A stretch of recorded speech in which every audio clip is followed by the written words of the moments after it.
μεγάλη ακίνητη περιουσία, έτσι. Ναι. Είναι η ακίνητη περιουσία, είναι ακριβές ότι είναι κοντά στα 20 εκατομμύρια? Περίπου και ενδεχομένως και παραπάνω. Και οι καταθέσεις είναι πάνω από 6 εκατομμύρια? Βέβαια. Μάλιστα. Ναι, να σου. Κυρία Χρυσοβελώνη, δεν μπορώ να το κλείσω μέσα σε μία ερώτηση, μάλλον θα το πω και από εκεί και πέρα θέλω έτσι να με κοντράρετε.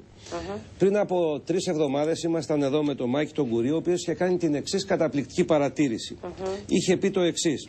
Λέτε, η κυβέρνηση δηλαδή, ότι 5.000 δημόσιοι υπάλληλοι έβγαλαν στο εξωτερικό παράνομα 1,5 εκατομμύριο ευρώ. Το θυμάστε? Ναι, βεβαίως. 1,5 δις. Ναι, συγγνώμη. Λοιπόν, και ρωτούσε ο Μάικς ο Κουρής πόσο καιρό αυτό υπήρχε στο σιρτάρι. Ναι. Και γιατί το έβγαλαν τώρα.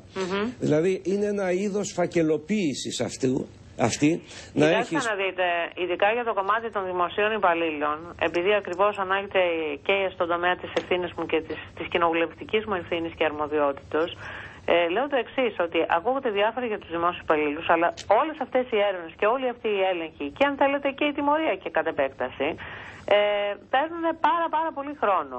Με αποτέλεσμα, ποιο είναι το αποτέλεσμα αυτής της ιστορίας? Να αμαυρώνεται το σύνολο των δημοσίων υπαλλήλων και αυτών οι οποίοι υπηρετούν στο δημόσιο.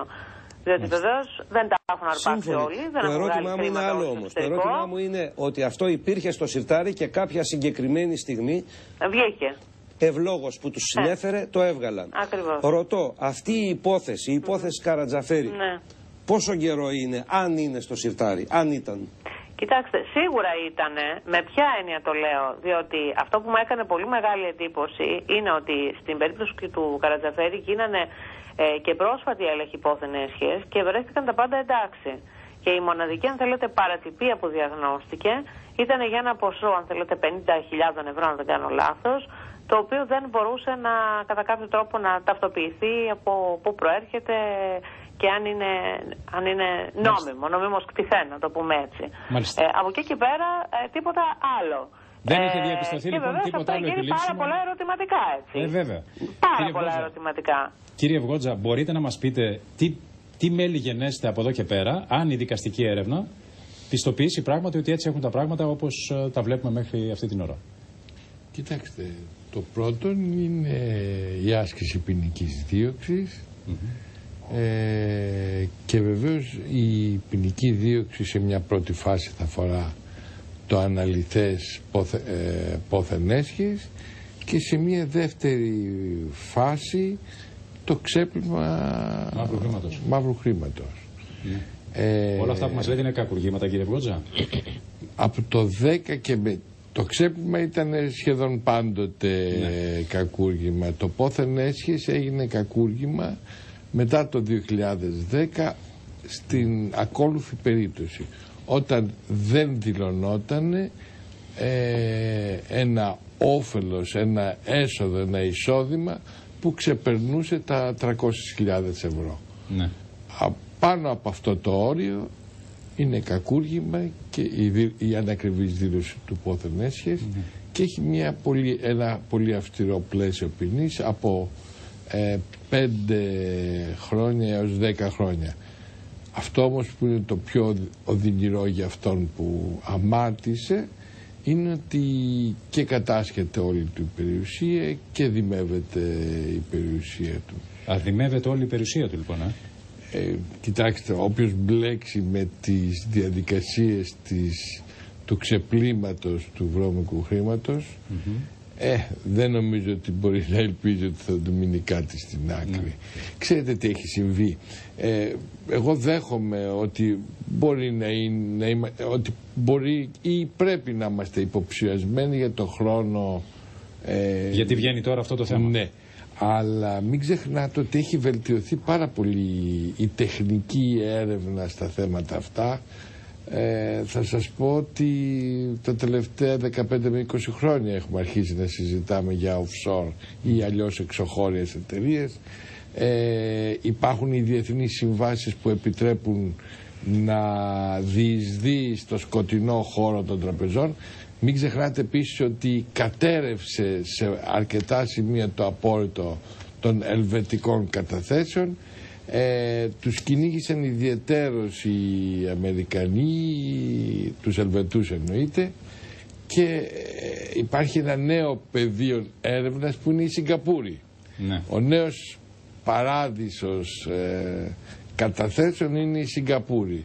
Αλλά εκεί μπορεί να είναι παράδεισος για μερικούς, αλλά για τους περισσότερους είναι κόλαση, γιατί πρώτον μαθαίνονται τα στοιχεία τους και δεύτερον γιατί μπορούν να χαθούν τα χρήματά τους. Είχαμε και το Λουξεμβούργο βέβαια που είναι κοντά σε εμάς. Το Λουξεμβούργο, κοιτάξτε, είναι ένας περιορισμένου βελληνικού παράδεισος, αλλά είναι ένας πολύ παχυλός παράδεισος. Μην ξεχνάτε ότι ένα σωρό ελληνικές εταιρείες, μεγάλες εταιρείες, ναι, πολύ μεγάλες και τραπεζική κολοσσοί, κατοικοεδρεύουν στο Λουξεμβούργο. Ναι. Στο κρατήδιο του κυρίου Γιούγκερ. Ναι, ο φίλος του κύριου Γιούγκερ έχει φροντίσει να το έχει καταστήσει αυτό έναν παράδεισο, φορολογικό παράδεισο. Ναι. Μα τι νομίζετε ότι κάνουν στο Λουξεμβούργο, καλλιεργούν γη? Ναι. Όχι, άλλα πράγματα. Την πλήρωσε όμως η Κύπρος, ενώ το Λουξεμβούργο, ναι, το οποίο είναι τι? Μια πόλη 530.000 κατοίκων. Αυτό είναι το Λουξεμβούργο, έτσι. Ακριβώς. Λοιπόν, αυτό είναι όλο και όλο το Λουξεμβούργο. Αλλά η Κύπρος την πλήρωσε. Το Λουξεμβούργο για παραπλήσιες εργασίες. Ναι. Βγαίνει λάδι. Ναι, κοιτάξτε, τώρα οι φίλοι Κύπροι ας μην παραπονιόνται γιατί δεν έχουν το ευεργετικό περιβάλλον του Λουξεμβούργου. Ναι. Και αυτοί κάπου ξεπεράσαν ένα όριο, αλλιώς θα μπορούσαν να παραμείνουν ένα χρηματοπιστωτικό κέντρο για την ευρύτερη περιοχή. Θέλω να ευχαριστήσω πολύ την κυρία Χρυσοβελώνη. Εκτός αν θέλετε να συμπληρώσετε κάτι. Όχι, αυτό που έχω να πω, αυτό που είπα και χθε στην Επιτροπή, είναι ότι τέλος πάντων και μετά από αυτή την ιστορία θα πρέπει να αντιληφθούν και οι αρμόδιες υπηρεσίες ότι πρέπει να κινούνται, αν θέλετε, γρήγορα, σε βάθος, και πιο προσεκτικά και πολύ πιο προσεκτικά. Ακριβώς. Ευχαριστώ πολύ, κυρία Χρυσοβελώνη. Καλώς ορίσατε. Έχουμε τον κύριο Σουρμελίδη στη γραμμή. Ναι, κύριε Γκότζα. Ναι, όχι, ήθελα να πω το εξής, ότι δυστυχώς, όπως είναι δομημένο ο θεσμός του πέθεν έσχες, είναι βέβαιο ότι δεν θα φτάσουμε στις κρίσιμες αλήθειες. Ναι. Νομίζω ότι πάνω από 100.000 συμπολίτες μας υποχρεώνονται κάθε χρόνο να υποβάλουν δηλώσεις του πόθεν έσχες. Ο έλεγχος όλων αυτών απαιτεί ένα τεράστιο στρατό υπαλλήλων. Που δεν υπάρχει υποδομή δηλαδή, για να γίνει ακριβής έλεγχος. Ενώ το σωστότερο είναι να ήταν πιο επιλεγμένες οι κατηγορίες του πληθυσμού, ναι, που θα έχουν την υποχρέωση, και αυτό που είπε σήμερα ο πρώην πρόεδρος της Βουλής, ότι βλέπουμε, λέει, το έσχης αλλά δεν βλέπουμε το πόθεν. Αυτό είναι η μεγάλη αλήθεια. Ναι. Και κύριε βέβαια, Σουρμελίδη, συγγνώμη για τελευταία, παρακαλώ. Και βέβαια να μην σταματάνε οι έλεγχοι. Δηλώνουν διάφοροι ότι από πρίκα έχουν ό,τι έχουν, από κληρονομιές έχουν ό,τι έχουν. Βεβαίως κάτι χωραφάκια είναι από κληρονομιές, αλλά όταν βλέπεις 38 παραθαλάσσια οικόπεδα, ναι, δεν είναι λίγο υποκριτικό και λίγο τολμηρό, θα έλεγα, ναι, να ισχυρίζεσαι ότι όλο αυτός ο πλούτος ήρθε από πρίκα, από μια κόρη πτωχή επίσης? Μάλιστα. Ο Σπύρος Σουρμελίδης